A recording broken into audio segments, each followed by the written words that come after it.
So I think we should start minding the false impression that time always creates that we have plenty. First of all, and it's already 9:31, and we must not waste time. First of all, conforming to the weather outside at Kamarpukur, where I am at present, a sunny good morning to one and all. However, I am quite unsure of the weather of the different parts of the state where from we proud to have our interested audience. I want to introduce myself. I am Devayan Banerjee, Assistant Professor and Head, Department of English, Chaipat, Shohid Pradyut Bhattacharya Mahavidyalaya. On behalf of the department and the college, I heartily welcome you all. Today is the day one of our online lecture series entitled Text in Focus 2021. We are pleased to inform you that our respected TIC ma'am has already joined us. Other teaching, non-teaching staffs are also there with us. So are our most beloved students. Thank you all. Today, we are thrilled to have in our midst Professor Amit Bhattacharya, Head Department of English, University of Gour, Banga. Sir is my research supervisor. Sir will deliver lecture on an introduction, a representative poem of Kamala Das. We are quite lucky that from his busy schedule, Sir has managed time for us. Sir has done his master's and his PhD from the University of North Bengal. The title of his dissertation was The Poetics of Resistance, a study of marginal voices in the poetry of Kamala Das. So it's almost self-evident that we heartily requested Sir to deliver at least one lecture on the poem. Sir has over 20 years of experience in teaching and research. He has attended quite a number of seminars and conferences at the national and international levels and contributed more than 30 articles to journals and anthologies of critical articles in India and abroad. The areas of his research interest include marginality studies, stoma studies, and intersectionality studies. He has received the prestigious Shiksha Ratna Award in 2019 from the government of West Bengal in recognition of his contribution to the field of higher studies and higher education. Before coming to Sir, I actually, on behalf of the department and the college, want to add few points here. We are happy to inform you that we have 7 or 8 lectures in the pipeline on texts and issues, including Indian classical literature, partisan literature, detective fiction, so on and so forth. And we are going to host the lectures on the alternative days. You will get notification. The title of the series is Text in Focus 2021. The focus, though, will primarily be on the text. The series would address and analyze broader ramifications of the very word text. Every text is interestingly intertwined with society, its people, their ideology, their way of living, their thought, etc. And Sir will obviously elucidate the idea.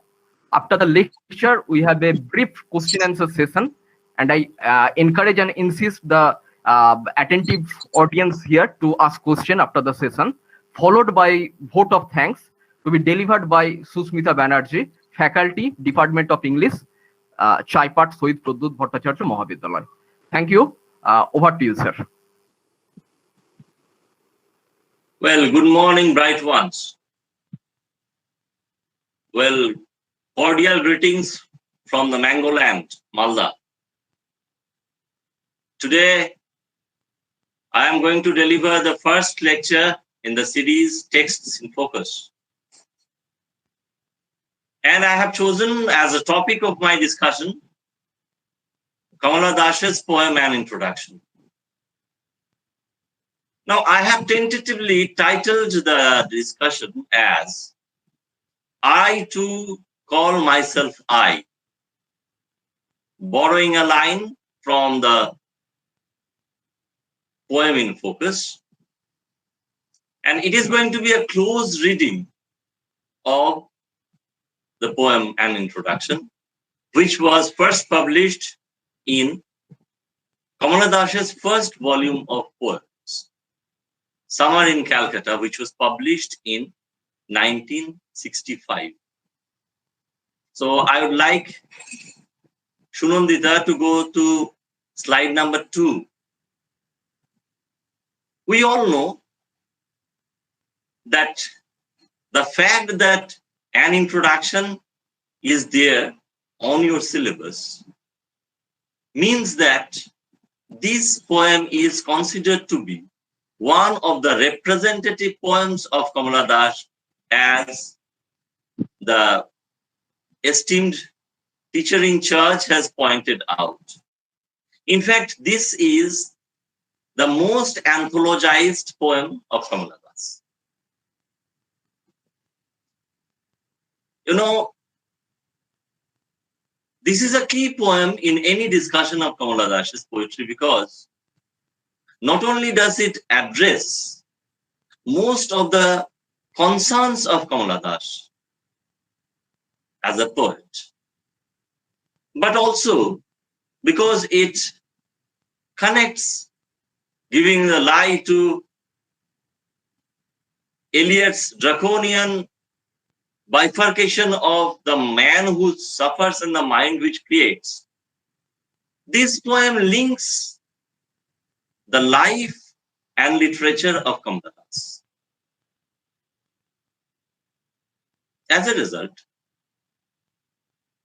Kamala Das, you all know, was born in 1934 and died in 2009. So the poem An Introduction was published when the poet was 31 years old. So in a way, it is an introduction. It is an introduction to Kamala Das the person and Kamala Das the poet. And we'll see when we read the poem that there are autobiographical touches, autobiographical elements in this poem, Gour. It is called a poetic manifesto because, like Preface to the Lyrical Ballads by William Wordsworth, like modern fiction by Virginia Woolf, for example, or Tradition and the Individual Talent by T.S. Eliot. This particular poem also, even though it is not a critical text in that sense of the term, it actually prefigures the concerns and the poetic agenda that the poet Kamala Das had. Now, if you see, I have used another term which may be a bit new to all of you. That is autogenography. We all know about autobiography. Autobiography is the record of the life of a person. He or she may be a writer or not a writer. That is not the question here. Autobiography seems to suggest that the person who is recording his or her own life has a unified self. Now, feminist writers and critics have often tried to point out that the female self is diffused. Gender roles and gender expectations, the biological factor of motherhood, all these things determine that often the female self is dissipated and diffused. And with this insight, Domna Stanton has mooted the idea of autogenography. We all know geno is here associated with the female. So in a way, it is the record of the life of a woman penned by a woman and taking into consideration the myriad contingent configurations of her diffused selves and identities. Now, even though Dr. Chakraborty had pointed out that she was not going to talk too much about the poem, she has given me a very, very helpful slew of clues that will help me no end in pointing out the nitty-gritties of this poem. Similarly, Devan Banerjee has also pointed out the textuality of these literary works, of which I am going to tackle one, that is an introduction.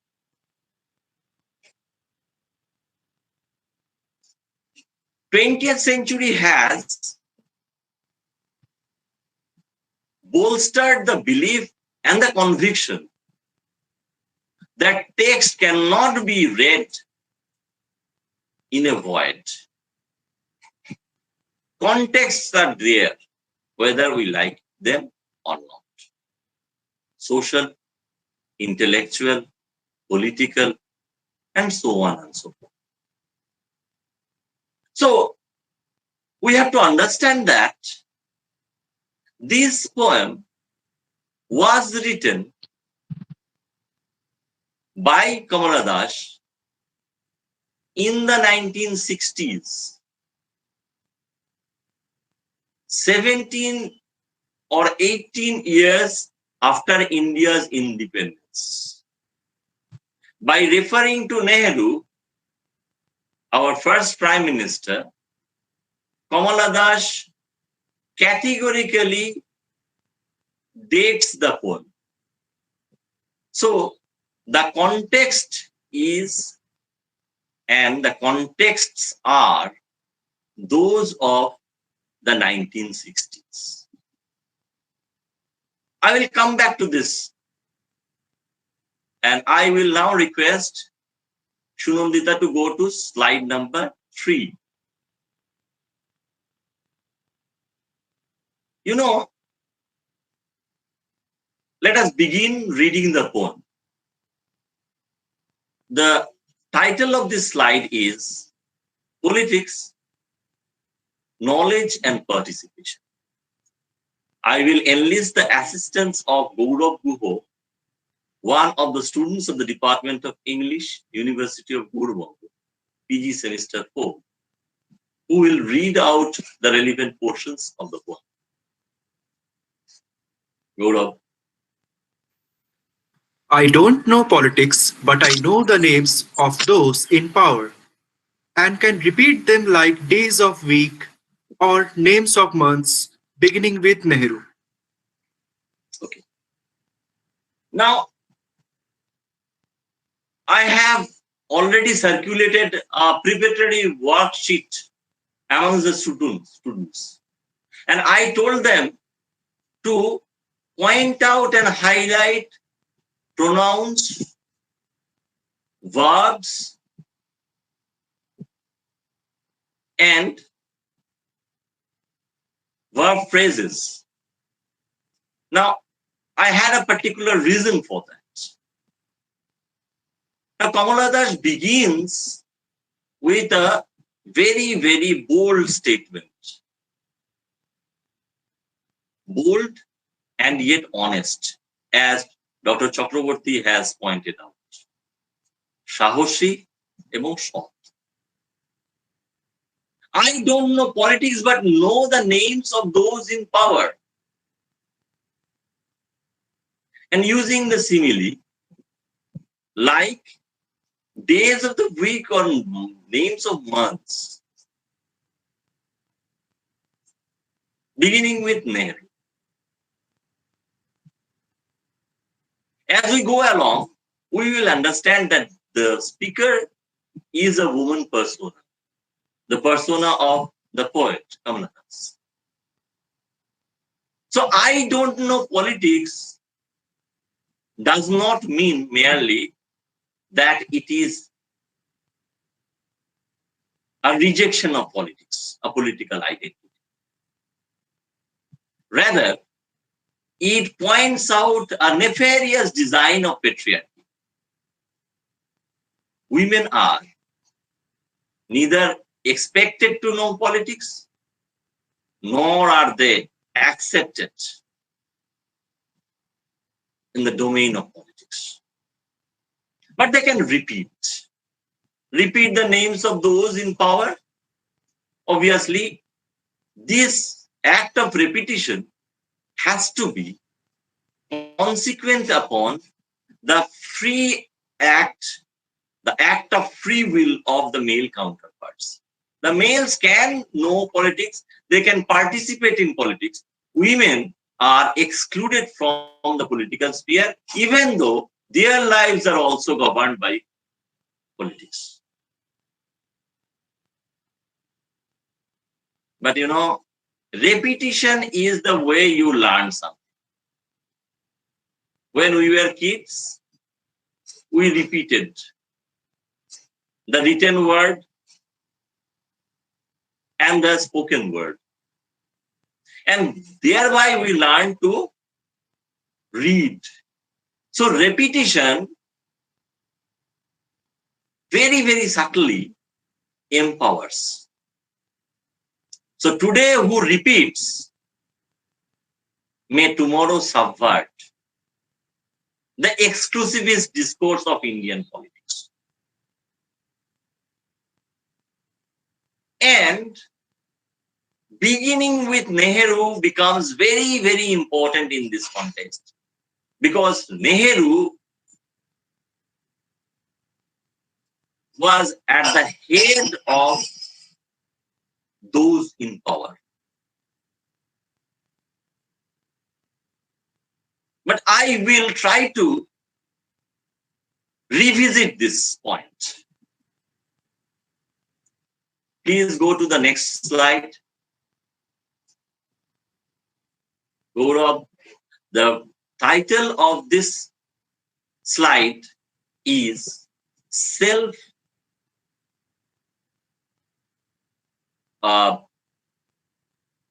identification.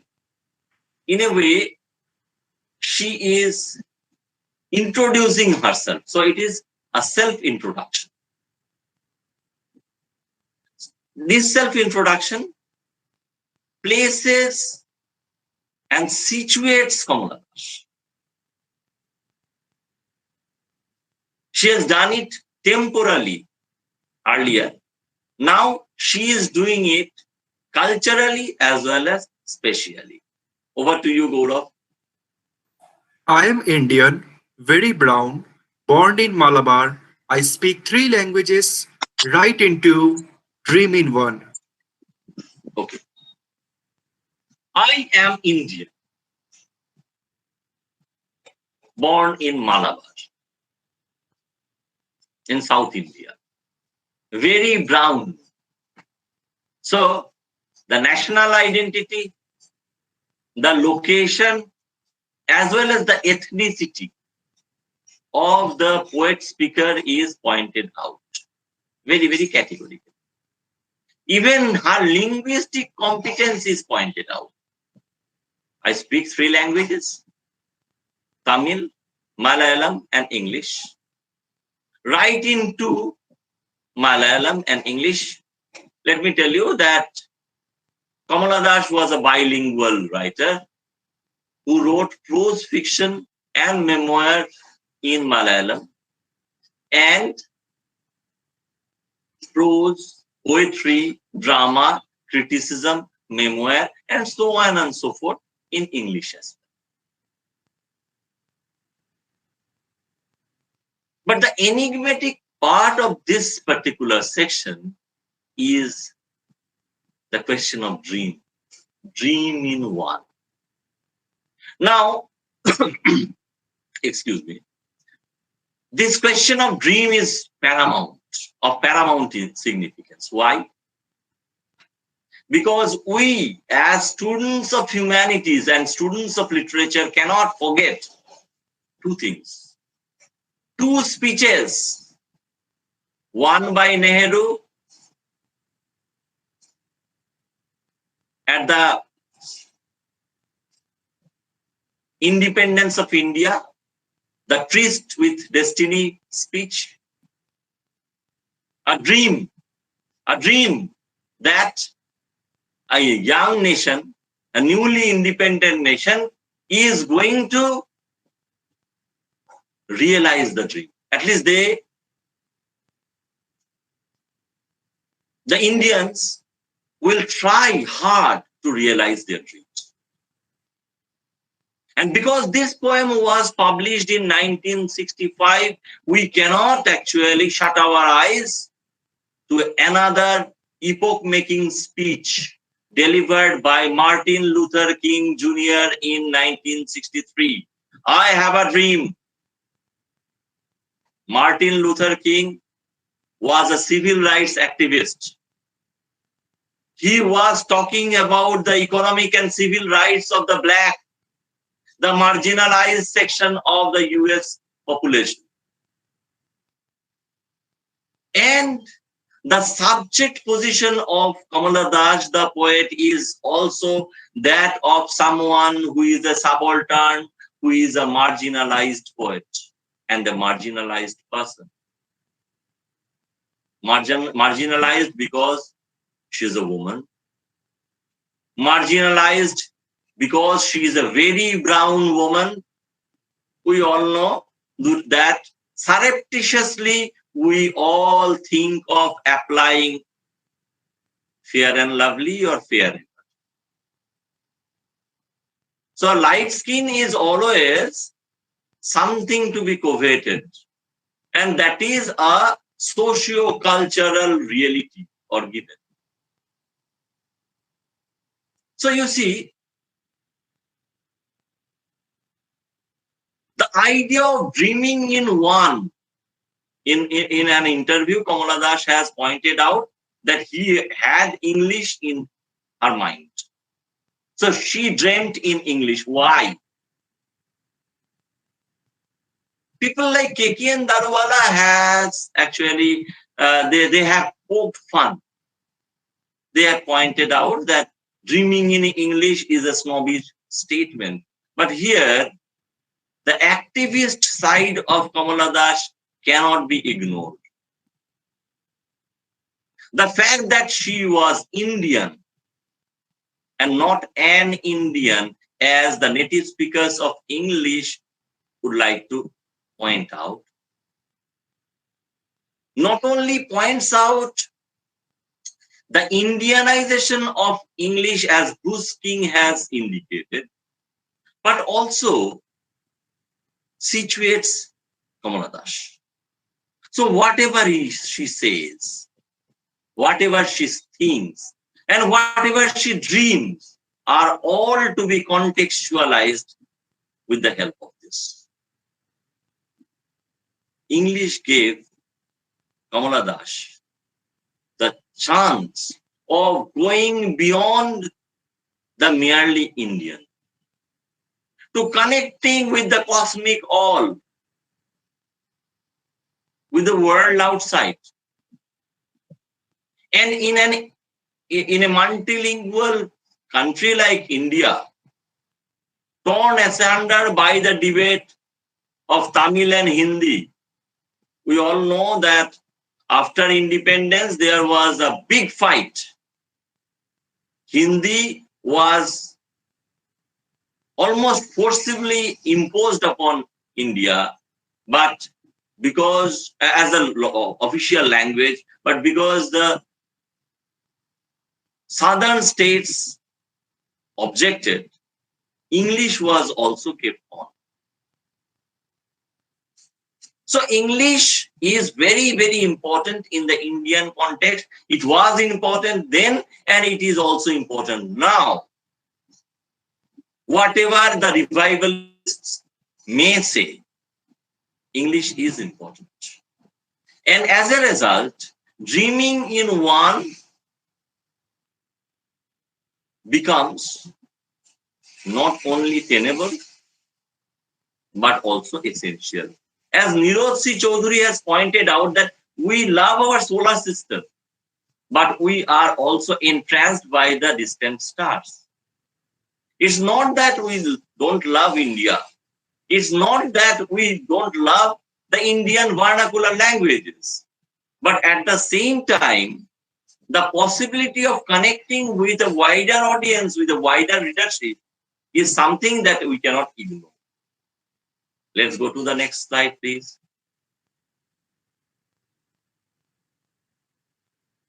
And here we will see a poet's apology. A poet, a person who spoke in 3 languages, wrote in 2, and dreamt in 1,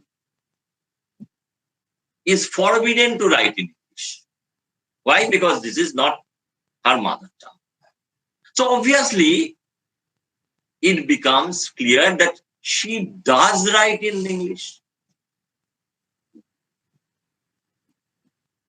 Okay, Gour, read it.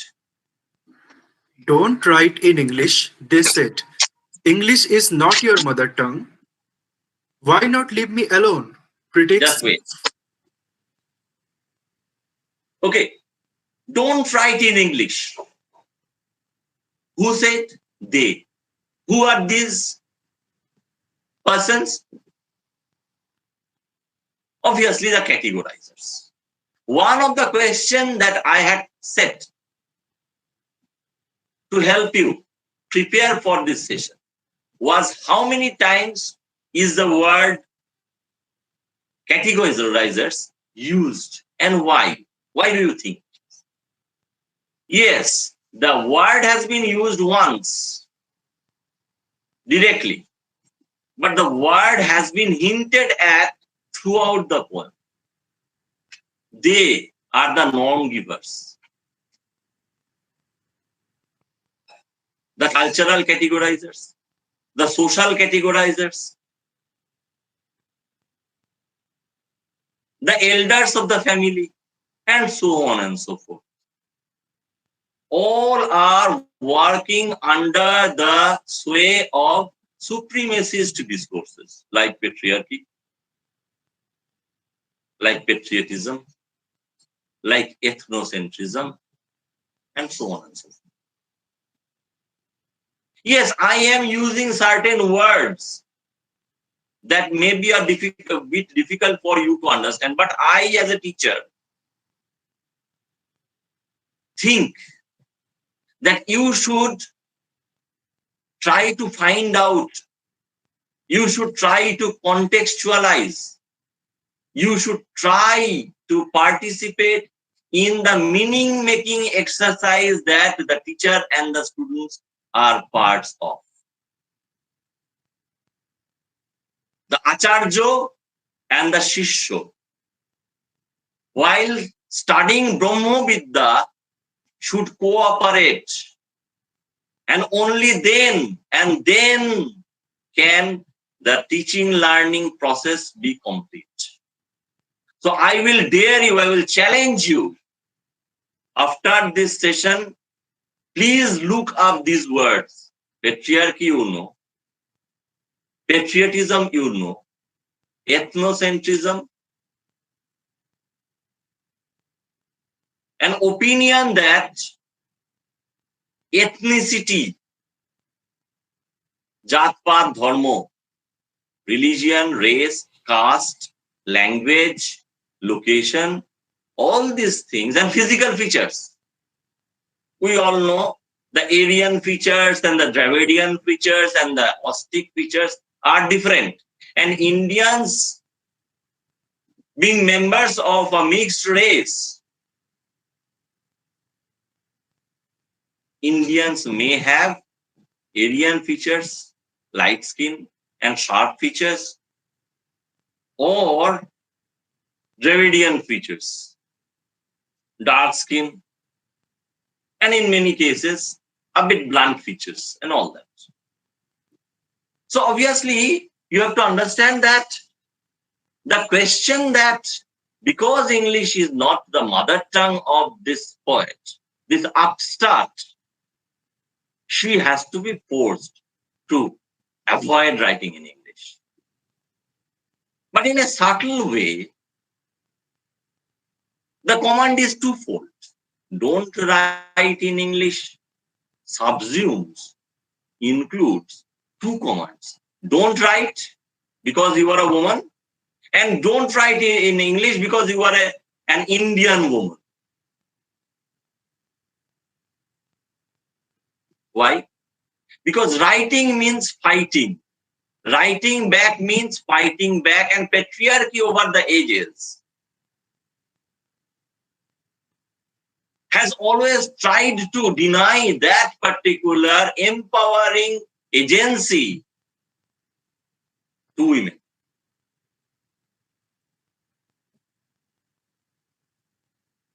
Okay. Coming back, do you think that Kamala Das or the poetic persona will cow down? Will she leave? Will she desist from writing or writing in English? Come on. She's game. Kamala Das does not backtrack. Rather, she starts her rejoinder that will go on even in the next slide. Okay, let's first read this particular portion. Why not leave me alone? Just buzz off. Go to hell. Why are you bothering? Why are you poking your dirty nose into my affairs?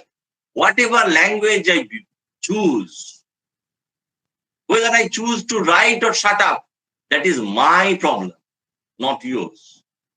Why not leave me alone? Critics, friends, visiting cousins? Why not let me use the language I choose? So, who actually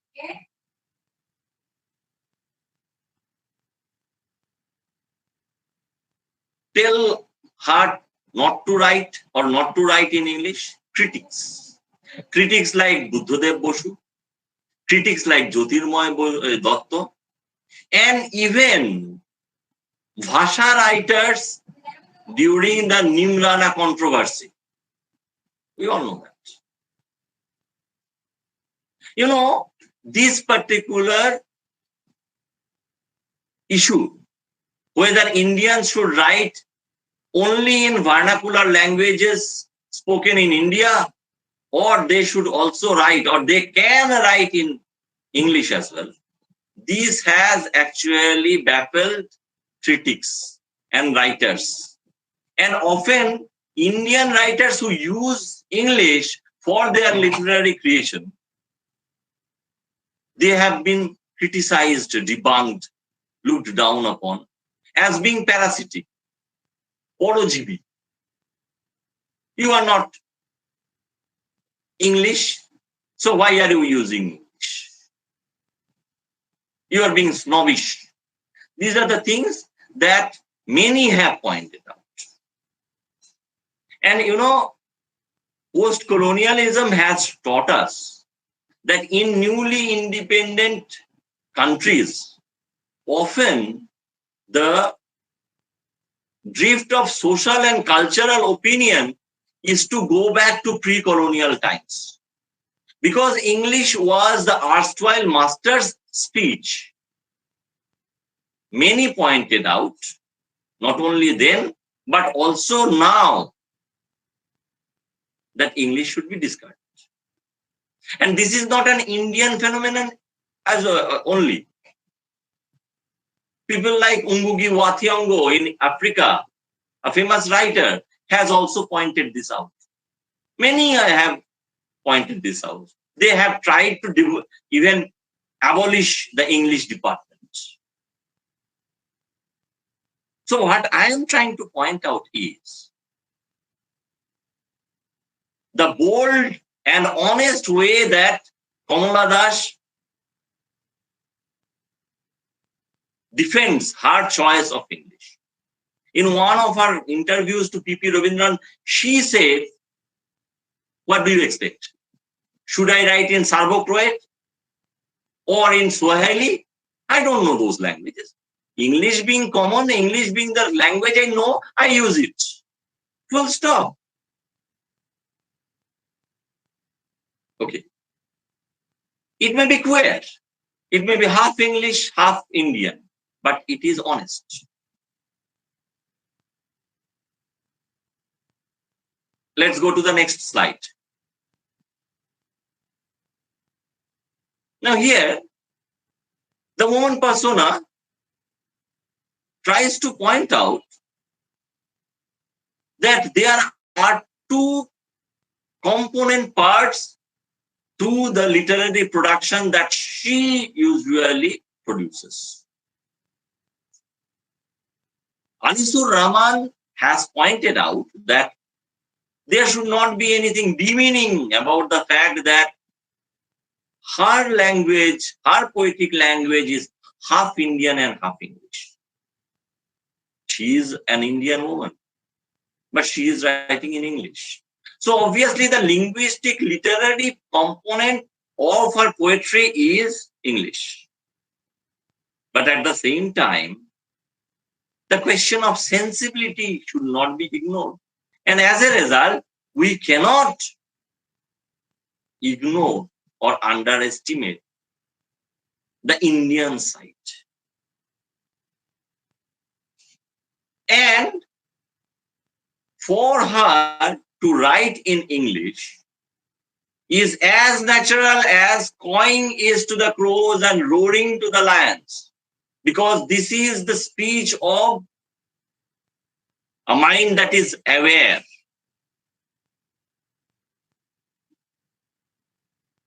The mind of a sentient being, the mind of a person and a poet who can adapt herself to the situations that she finds herself in. Not the haphazard sound made by the monsoon clouds, or the trees in the storm, or the mutterings of a funeral choir.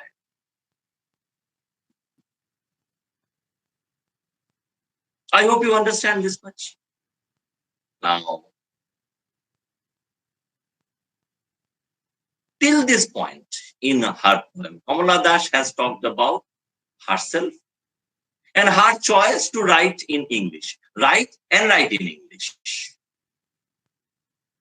Now, Helen Sissu has pointed out that a woman has to write woman just as man has to write man. So, as a woman poet, Kamala Das is going to address things and issues that she finds important as a woman. The gendered identity is something that cannot be ignored or wished away.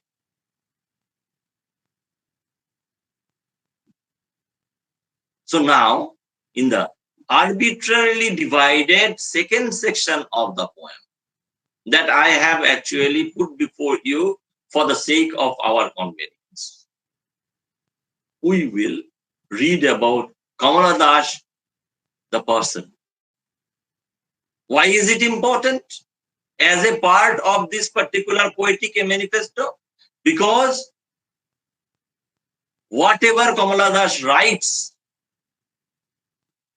is to a large extent determined by what experience or experiences she has encountered in her life.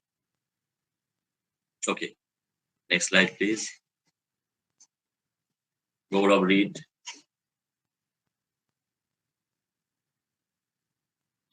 I was child, Yes, I was child. Yes, go on. and later they told me I grew, for I became tall, my limbs swelled, and one or two places sprouted hair. Wait. I was child. Again, just like I am Indian, here also zero article is used. Indianization of English. I was not a child. Here I was child. That is what Kamala writes. Why? This is the mother tongue interference, MTI. When we speak in Bengali or Hindi for that matter, because these are the two Indian languages that I am comfortable with. We say, I am bacha chila. Or, मैं बच्चा था, मैं बच्ची थी.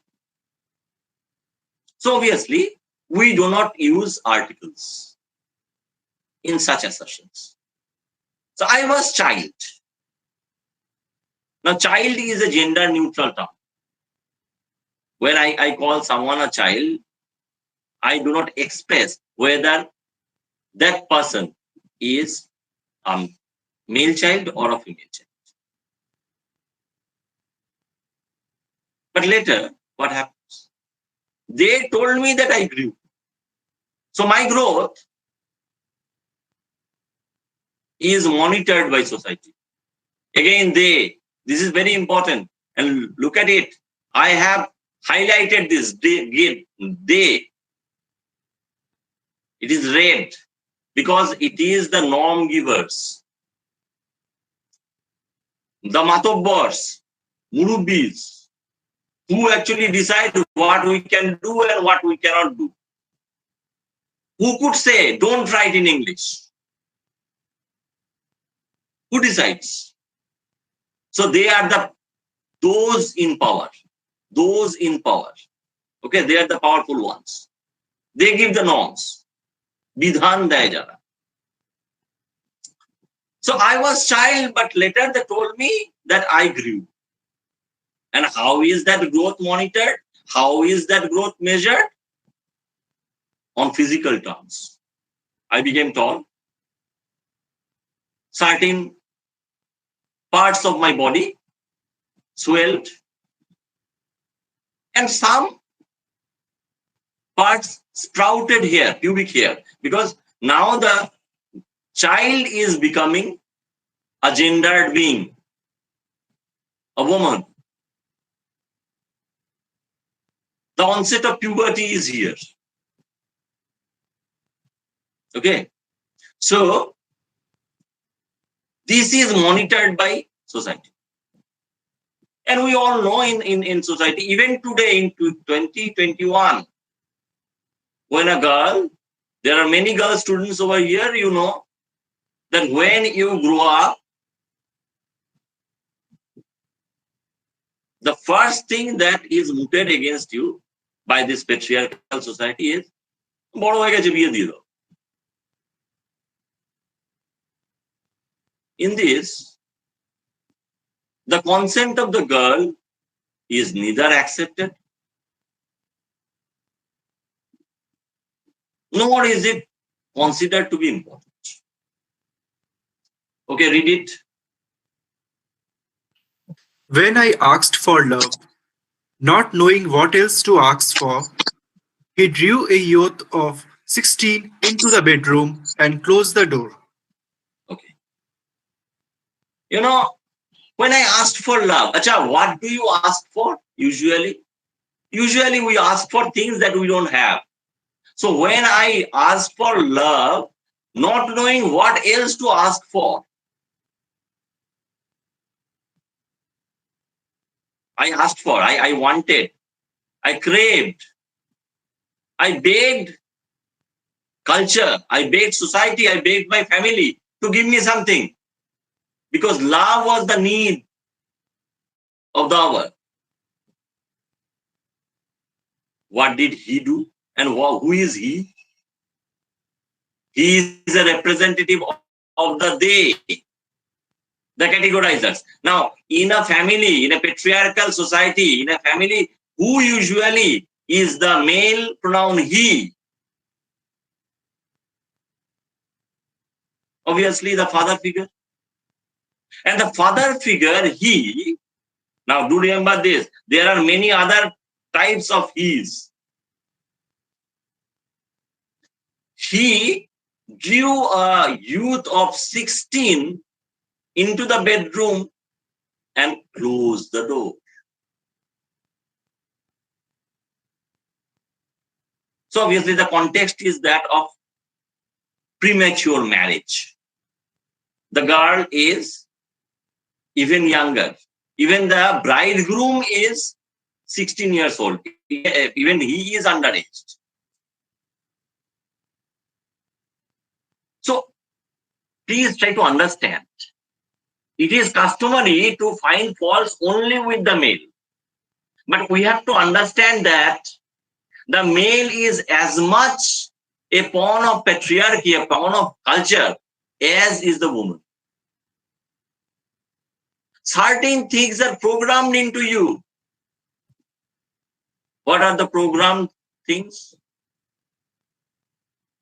When you grow up, when you will be in your postgraduate courses, you will hear about Althusser and the ideological state apparatuses. You will talk about conditioned power, as John Kenneth Galbraith will talk about. Then please do remember this. The youth is conditioned to do certain things. Shaw had once called marriage legalized prostitution. So marriage means sex. And because both the bride and the bridegroom are young, they are underage. So obviously it is premature sex that may only result in premature pregnancy and premature motherhood.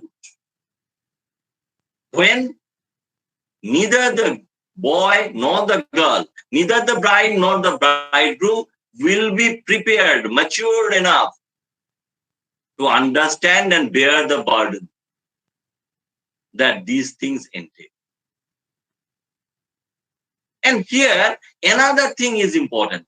I have given the title From Freedom to Bondage. When she was child, she was free. But when she became a woman, all doors were closed. So the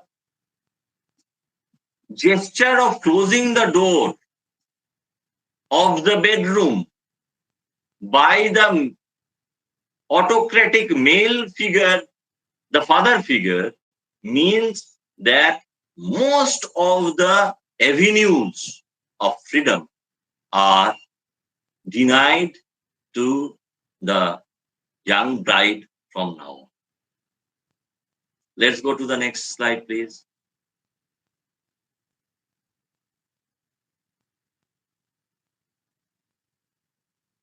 It's very queer. The reality of marriage is very queer. Why is it so? Read it, Gour. He did not beat me, but my sad woman body feels so beaten. The weight Just of my what does it mean? What does it mean? He did not beat me. Now, who is this he figure?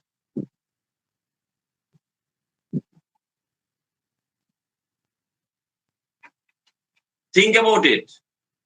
The space is the bedroom. The door is closed. And the youth of 16, a male, has been drawn into this particular room. So who will be the he figure? No prizes for guessing it. It is the husband figure. The husband figure did not beat the bride. The bridegroom did not beat the bride as if, how afraid, how baffled, how puzzled the speaker is. You can very easily understand that she even suspects that he, that is the husband figure, could have beaten her. So the fact that he did not beat her is uttered, is recorded with a kind of a sense of relief. But even though there was no physical beating, wife beating, there was something that was, if not more than, at least same as beating. Because the consequences were disastrous for the female. both physically and psychologically. Why? Because my woman body felt so beaten. Overuse. You may read a poem by Kamala Das, The 7 Ages of Woman. I will strongly suggest. And the weight of my breasts and my womb crushed me.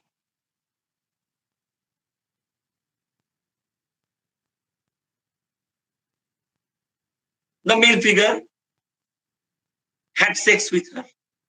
Why? Because he was expected to have sex with her. He was programmed by patriarchy. He was programmed by society. He was programmed by culture to have sex with her.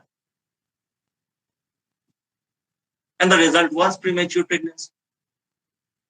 Swollen and sagging breasts. Childbirth. Crushing. Painful. Traumatic. As a result, she shrank pitifully.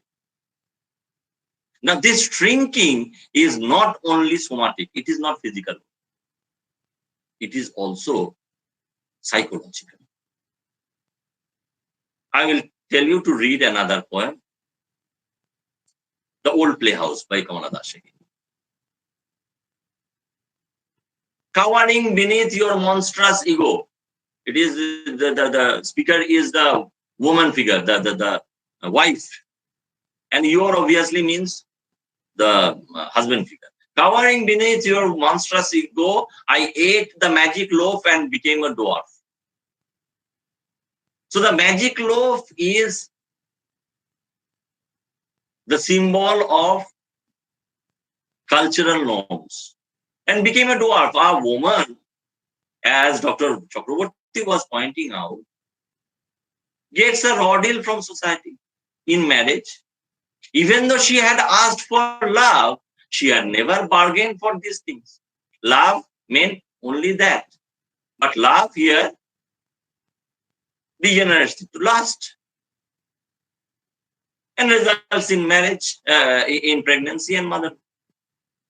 So obviously, this shrinking, even though very pitiable, is natural. Let's go to the next slide, please. Read it.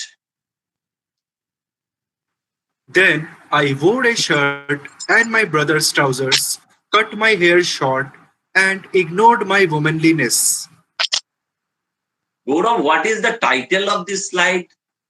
Read it. Longing and belonging. Yes. So there is longing.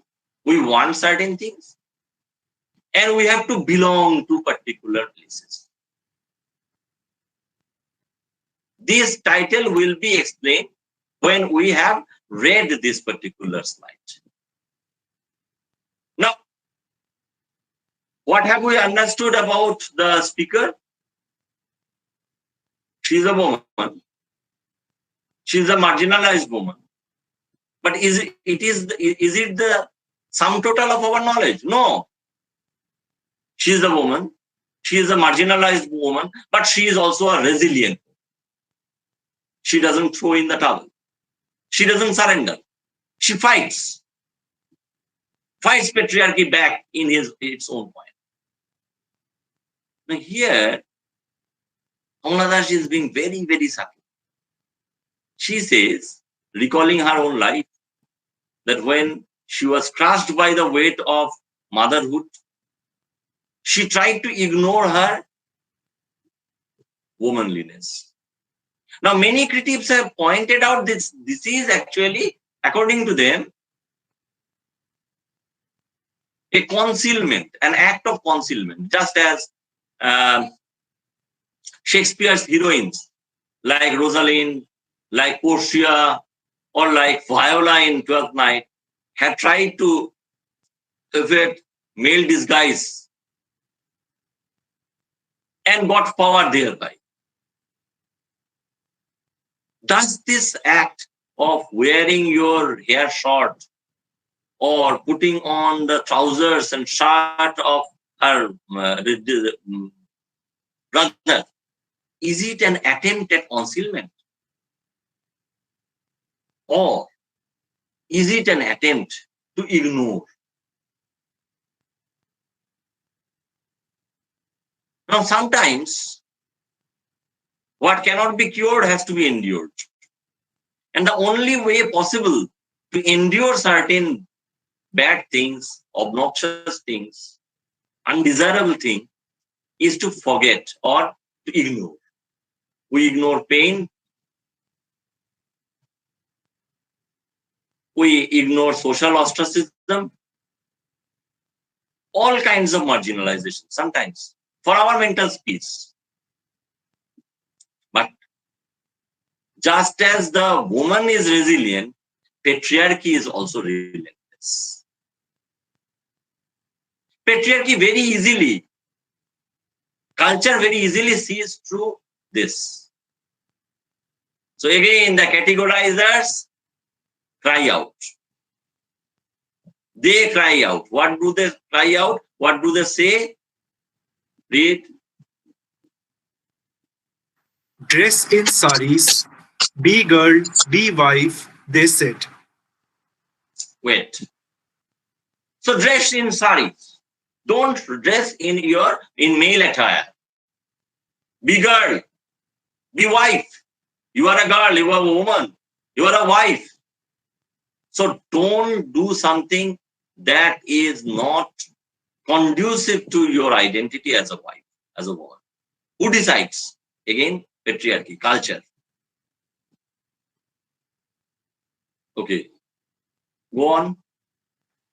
Be embroiderer, be cook, be a quarreler with servants. Fit in, oh, belong, cried the categorizers. Wait. So what does the categorizer tell her to do? Earlier, they have told her not to write and not to write in English. Now they tell her to become a wife again, to dwindle into a wife. I'm reminded of the proviso sin in the way of the world. You will read it.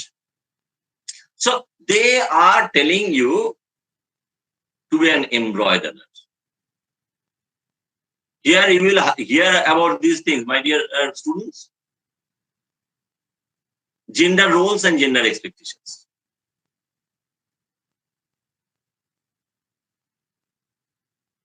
Persons of every gender, masculine or feminine or whatever, they are expected to play certain roles and not to play certain other roles. Big boys are not supposed to cry. Women, girls are not supposed to cry or speak very loudly or to sit cross-legged and all those things, dress in a particular way and come back home before the sun sets and all that. So there are certain things that are acceptable as your activities. Okay, don't write, but you can embroider. That is also creative. You do that. You can cook. Again, we all know that Sanjeev Kapoor has taught us how lucrative and how satisfying even cooking can be. And be a quarreler with servants. So if you are angry, don't vent your anger upon your superiors or the husband figure or your elders or the family members. You can quarrel, but quarrel with your inferiors, your servants.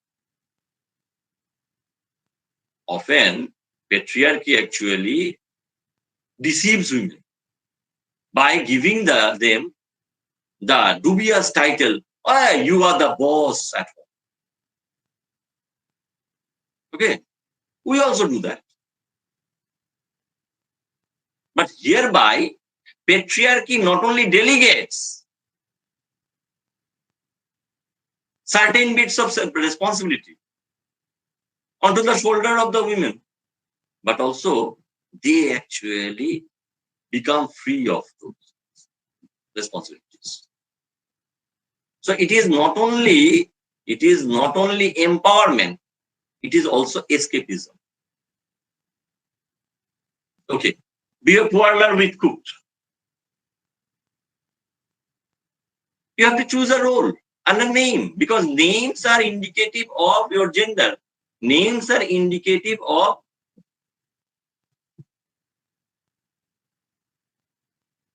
what gender you belong to. Now I will go back to something that I had left. The categorizers had often, at one time, told her to be Amy, to be Kamala, or better still, to be Mahavidyalaya. Why did they say so? Amy is the pet name, an endearment. Kamala is her official name, and Madhavi is Kamala Das's pseudonym. When she wrote prose fiction in Malayalam, she used to use this pen name. So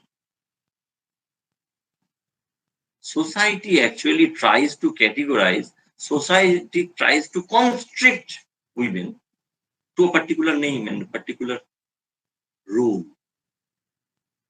So women are some kind of lesser men. They cannot be human beings.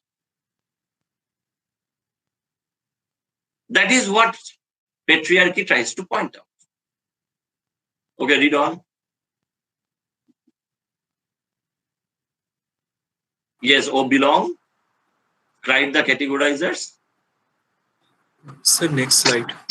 Yes, yes, cried the categorizers. You see, before we go to the next slide, we have to understand at this juncture that this ends the description of the married life. The second section of the poem. So the categorizers are relentless. But you know, the woman persona is also resilient. And it is now that I am going to go to the next slide. Title, Love's Ecstasy. Yes, read. Don't sit on walls or peep in through our lace-draped windows. Be Amy or be Kamala, or better still, be Madhavi. It is time to choose a name, a role. Don't play pretending games. Don't play at schizophrenia or be an info. Don't cry embarrassingly loud when jilted in love. Wait.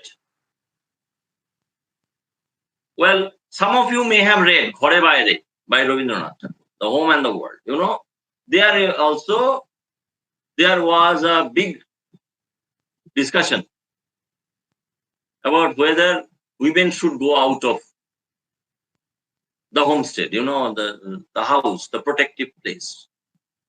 Now, sitting on the wall is very, very dangerous for patriarchy.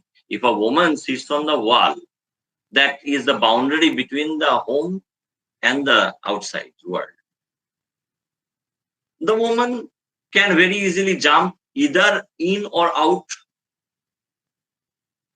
If the woman jumps in, she will remain at home, protected or confined, depends on your perspective. If she goes out, she will become a bad woman. Because patriarchy does try to keep her in a tight leash.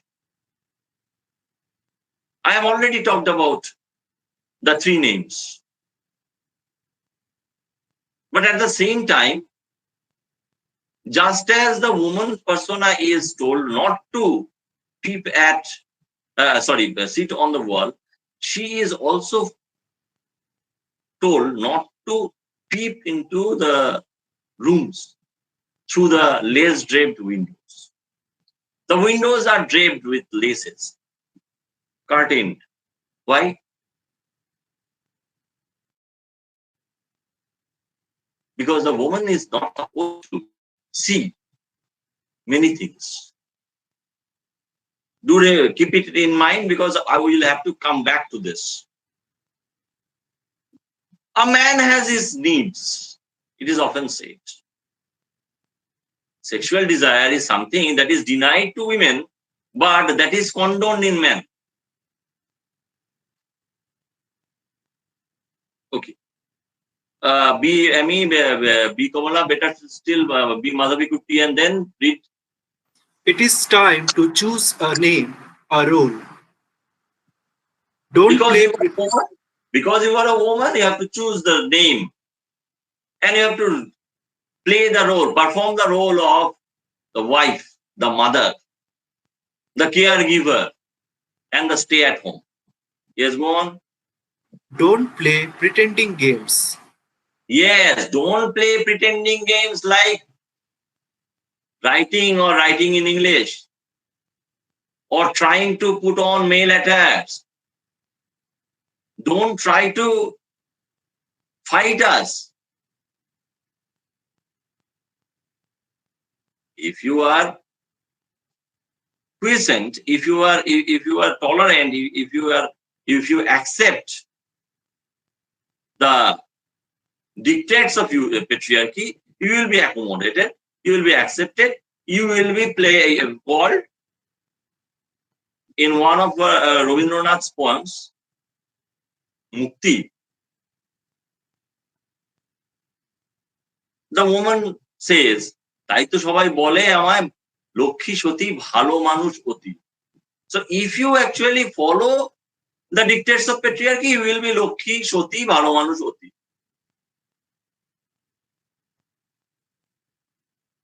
You will be accepted, you will be praised. So that the price of praise from patriarchy is unquestioning acceptance of the social norms, cultural norms. Okay, go on. Don't play at schizophrenia or be a nympho. Yes, you should not be desirous. You should not desire other men, even though your man can desire other men, because they have their needs. And you are not even supposed to cry embarrassingly loud when you are jilted in love. Now, because it is a marital context, you have to understand that being jilted in love can mean two things. Apparently, it can mean when you are neglected, it can mean that the woman figure may be neglected. But most importantly, it can mean infidelity from the husband figure. And at this juncture, if we refer to my story that I had actually mentioned in the second slide, it was published in 1977. It is a memoir, a very controversial memoir. Now, in that particular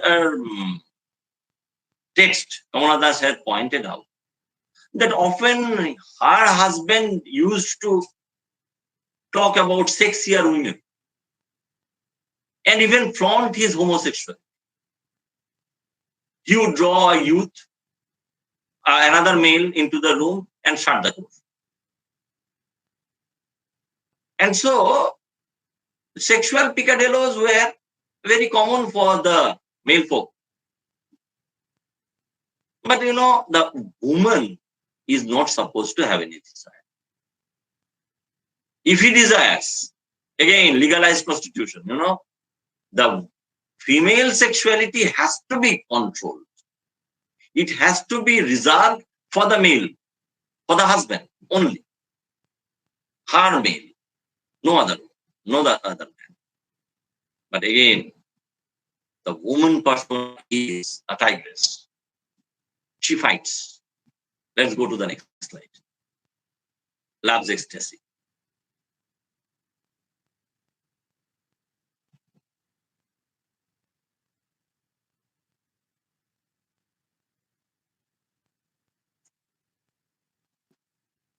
Yes, Gour, read.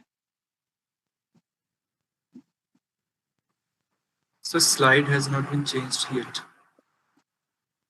Shunondita, you have to change the slide, please.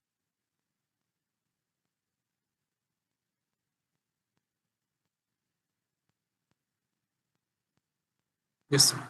I met a man, loved him. Call him not by any name. He is every man who wants a woman, just as I am every woman who seeks love. Wait. I met a man. Not the man, not the husband. A man. Indefinite article. Loved him. So you can very easily understand that in marriage, she did not get love. Now she comes out of the cocoon. She dares to come out. Like Nora in Doll's House. He comes out of the home space. Dares to love a man.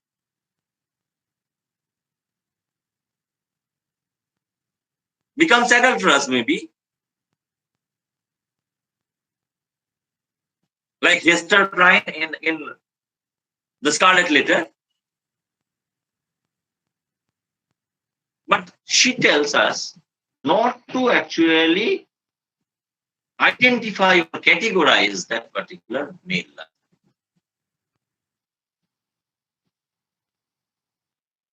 Don't call him by any name.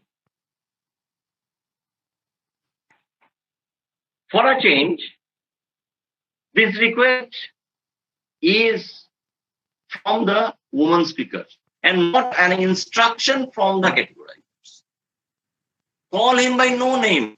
He is every man who wants a woman. Every man, that means any man. Just I am every woman who seeks love. Now here, there is a subtle thing that we should point out to ourselves as readers. The man only requires a woman. The woman, on the other hand, seeks love. The desire is not only physical,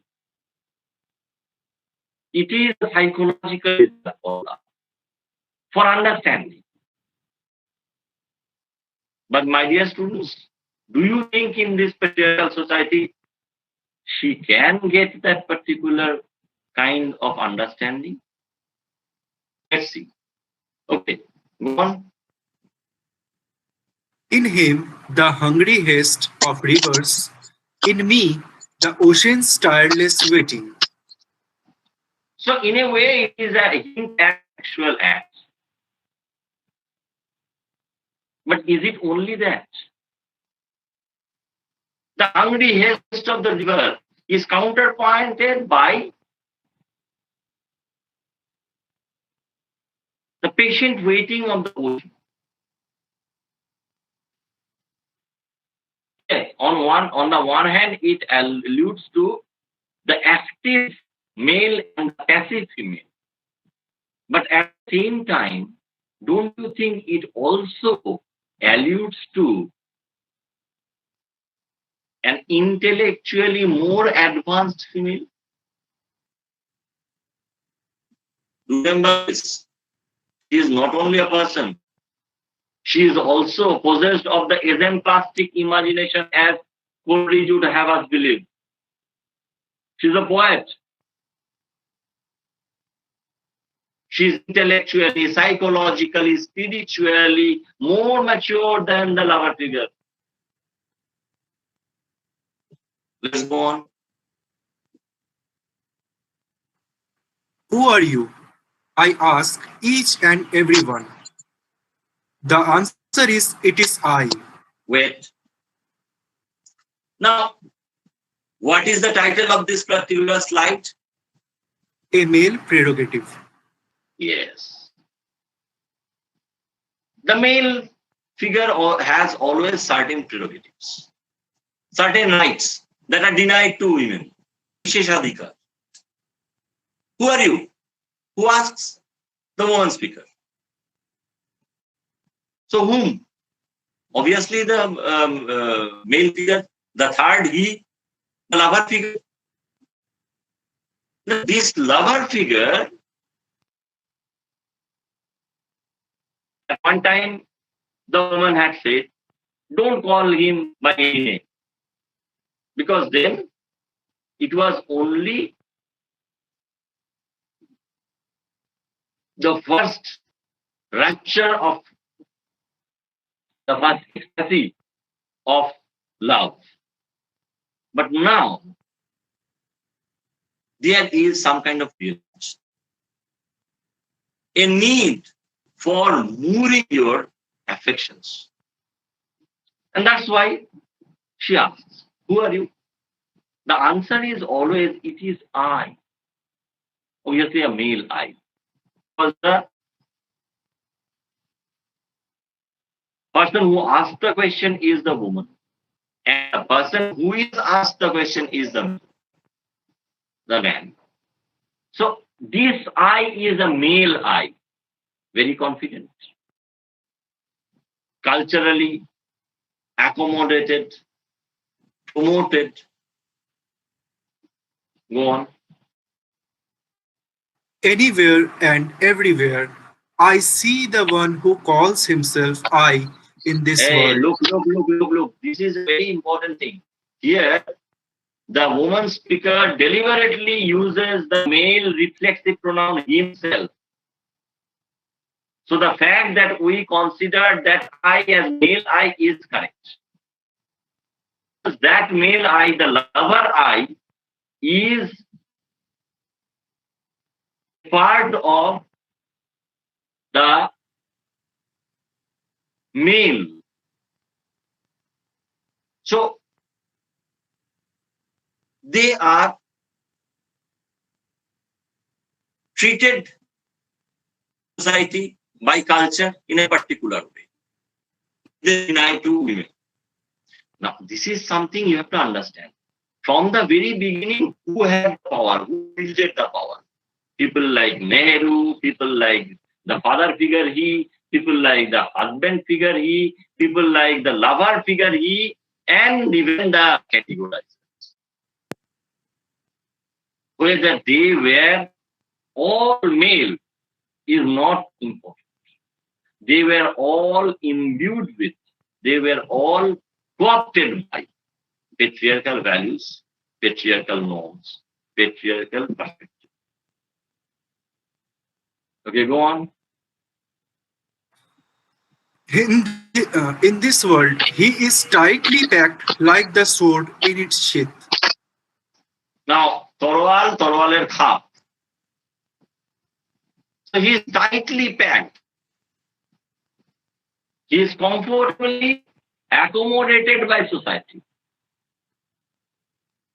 So in any encounter between the woman I and the man I, between the female I and the male I, the I who met a man and loved him, and the I who wants a woman, any woman,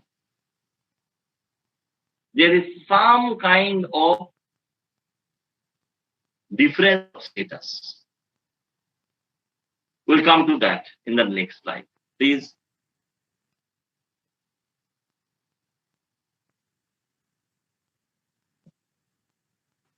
Now, what is this slide titled? From alienation to assertion. Yes, from alienation to assertion. So let's see whether the title is correct or not. Read. It is I who drink lonely drinks at 12 midnight in hotels of strange towns. Wait, It is I wait. It is I who drink lonely drinks in hotels of strange towns, not at home, in hotel, not in hometown, but in strange towns, not in the evening, but at midnight. And not together, but lonely.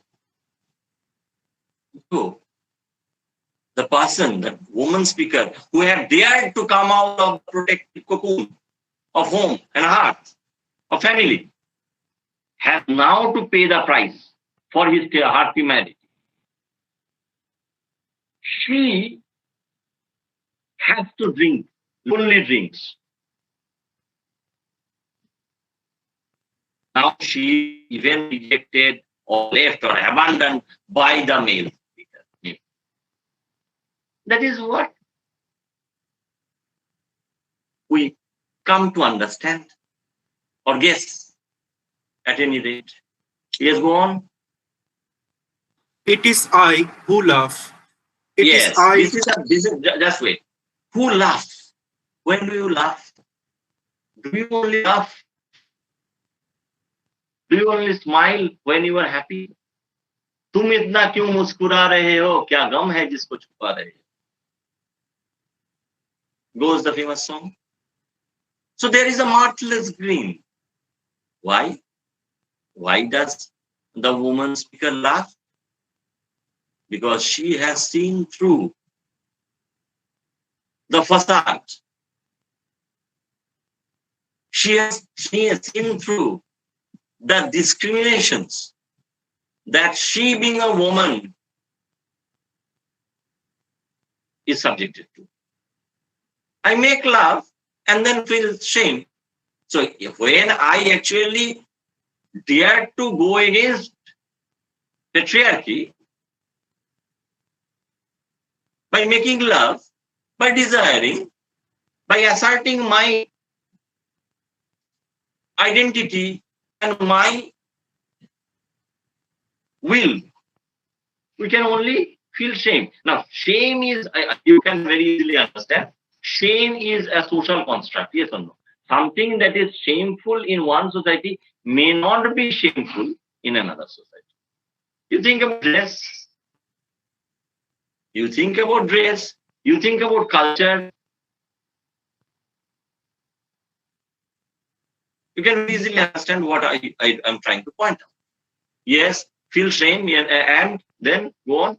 It is I who lie dying with a rattle in my throat. Yes, ultimately, when I want to go against society, what will happen? I will have to lie dying because I will be ostracized and so I will be strangulated. I will be silenced. The woman figure will be silenced. So it is I, that female I, who has to bear the brunt of social categorization. And lie dying with a rattle in her throat. Yes, go on. I am sinner, I am saint. I am the beloved and the betrayed. So I am sinner. Again, the female I. I am sinner. When I go out of the house, I am sinner. Who decides? Society. I am saint. When I stay at home and remain quote unquote faithful to my man, I am saint. So who decides? হিতাহিতের বিচার করে কে? হিতাহিতের বিচার করেন হীরক রাজ. So obviously, the matobbar, the power, those in power, again, I am the beloved and the betrayed. Here also, based on whether I am a sinner or a saint, I'll be treated accordingly by society. Here, I.G. Ahmed has pointed out the use of the deverbal adjective, beloved, somebody who is loved, ed, this deverbal adjective. So, if I am a beloved, that means somebody is, again I am being passive, or betrayed, again somebody is betraying me. So, if I am a saint, I can be loved. If I am a sinner, I can be betrayed. But the problem is, the deviousness of patriarchy in this context is that whether I am beloved or betrayed will not be decided exclusively whether I am a sinner or a saint. Then if I am a saint, if I keep to my home, my husband, my heart, my children, I may be betrayed. Understood? But again, I'm telling you, and this is something, if you go on reading Kamala Das, you will see that Kamala Das or the woman speaker is nothing, it's not racist.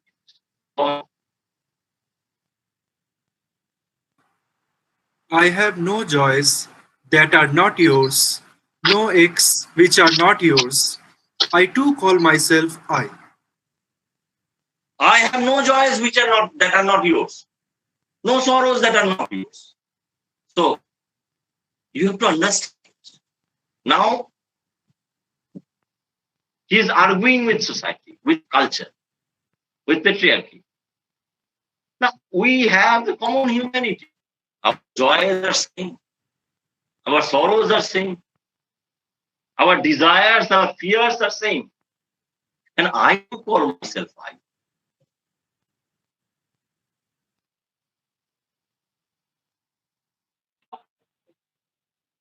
Even though I am not given the privileges that the male I get, I too call myself I. So I have an identity. That is the assertion. But on another level, that can be a pattern call to female agency. I too call myself I. This is the line from an introduction. ये अंजाम नहीं, आगाज है. It is not the end, it is the beginning. So ultimately, it may betoken the beginning of a new phase for Indian women, for Indian women poets, for Indian poets in Indian women poets in English. So in a way, in this way, an introduction becomes a kind of a manifesto, both poetic and in some ways even political. Because even though Kamala Das hated categorization like feminists, she was trying to champion women's rights. But rights always entail some kind of responsibilities, we know. And the responsibility, the burden that the female speaker has to bear in order to be understood, in order to be respected, in order to be accommodated, is prestige and also self-respect. And that is why I too call myself I. Well, I have, to the best of my ability, to discuss the poem. I know it is very difficult to make sense of the poem. It is a longish poem of 61 lines. So I think discussion could be continued. But at my back, I always hear time's winged chariot hurrying near. So I stop and expect questions and comments. Over to you, Devan. Am I audible? Yes, you are. Yeah. Thank you, sir. It's really an captivating session for us, and it is very hard, almost impossible, to draw a conclusion, because we have to draw a conclusion after the end of such discussion. But sir, frankly speaking, we are eager to hear you long. But once again, it's the time, the uncompassionate regulator of our life, which restricts us. Every word I shall utter, or every pause I shall take would surely mar the chant that you have cast on us. But if I am to say something, if I have to say something, that the poem unmasks the double standardness of patriarchy. It is not a poem, as you have said, it's an utterance. It's not an utterance, it's a declaration. It's the beginning of something. Sir, you have at the same time encapsulates and de-encapsulates the very poem, the entire poem, the very spirit of it in just one line. The poem is a record of a life of a woman penned by a woman. The poet Kamala Das poeticizes how he sees and how he is seen, how he thinks and how he is thought of. Patriarchy deliberately creates an illusion of protection, but actually it exploits the rights and living of the females.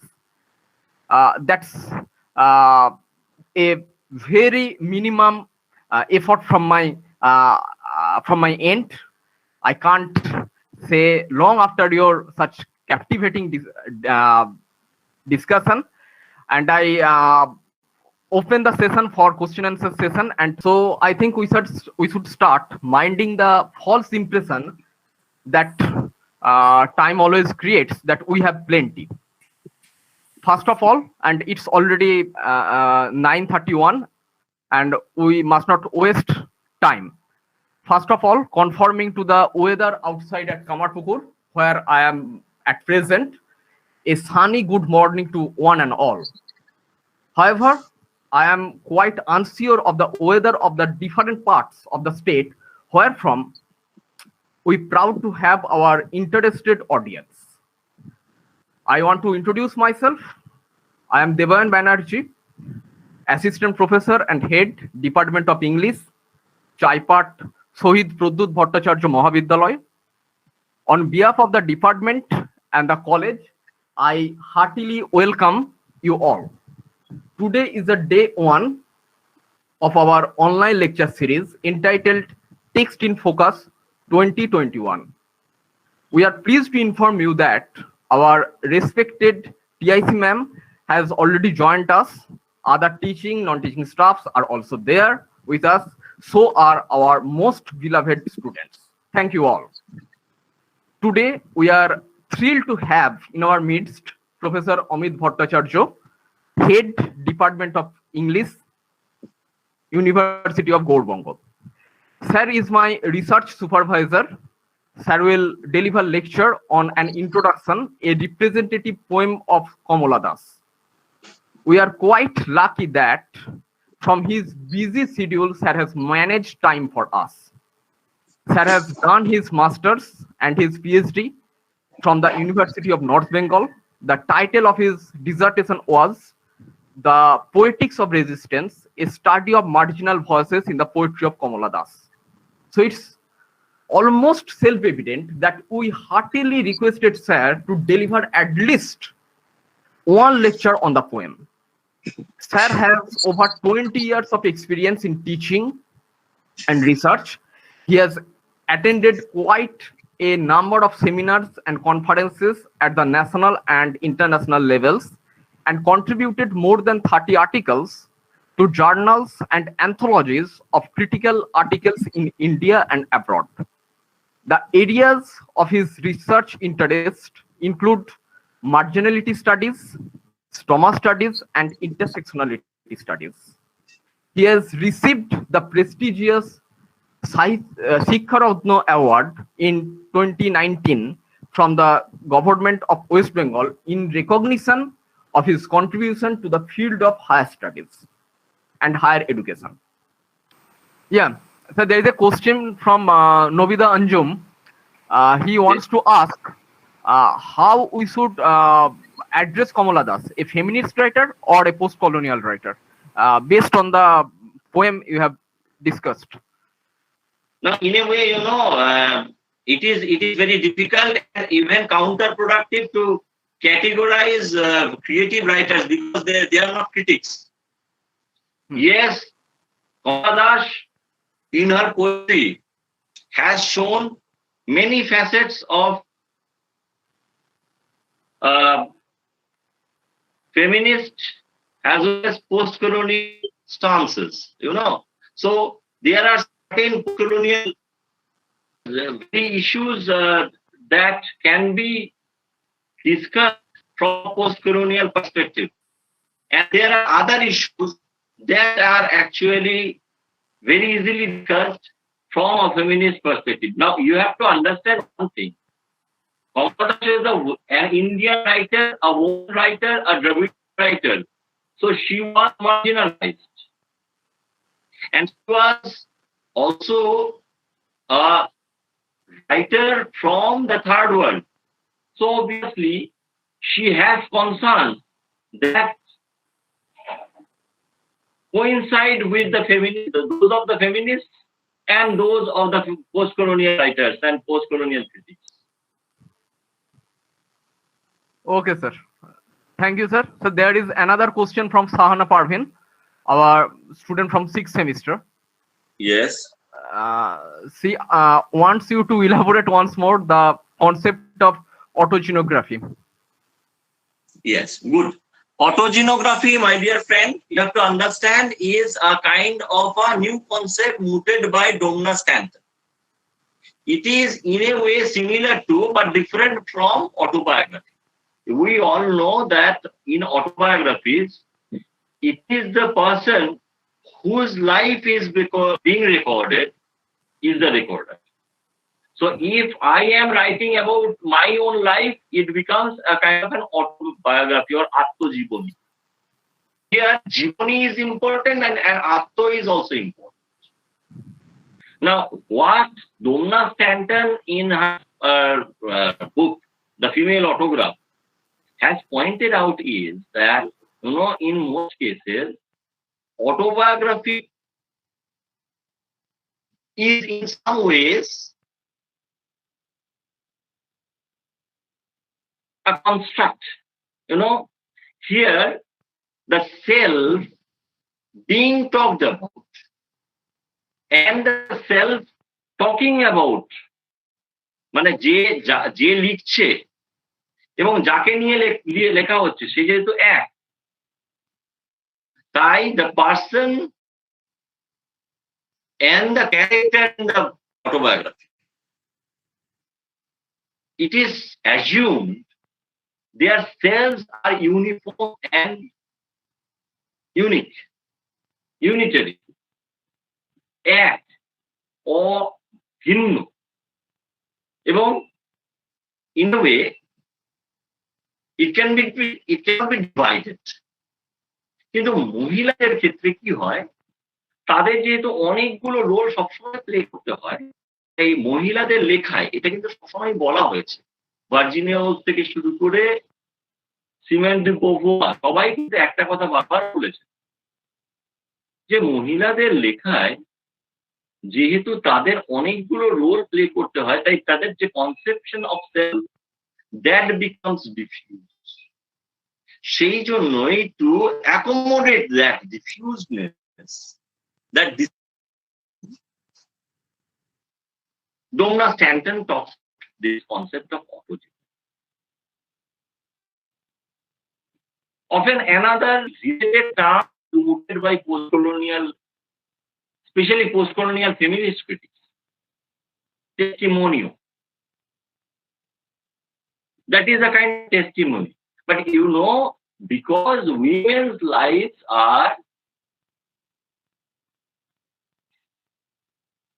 affected in more fundamental ways by outside forces, because they are more vulnerable in some ways, their conception of self is different from that of their male counterparts. I hope you are getting my point. Ms. Parvin? Okay. Thank you, sir. Thank you, sir. I think you have quite elaborated it with example, very common to our daily life. So there is another question from our faculty, Asit Kumar Bera, and it's a question quite philosophical, it sounds to me. As its introduction, what is the conclusion? Pardon? As its introduction, what is the conclusion? I mean, if the name is an introduction, how we should conclude, or how the poet wants the journey to be concluded. Now, Rabindranath has a very famous song, Pother Shesh Kothay, Ki Ache Tar Sheshe. Nobody knows. Kamala didn't know, didn't claim to know. But with the advancing years, she evolved as a poet. And I will refer Ashit Babu to a poem like Composition. Kamala Das in Composition has suggested one kind of function. She has craved the freedom to discompose, not decompose, not to rot, but to leave the potent fragments of her individuality, of her life, to quicken new birth.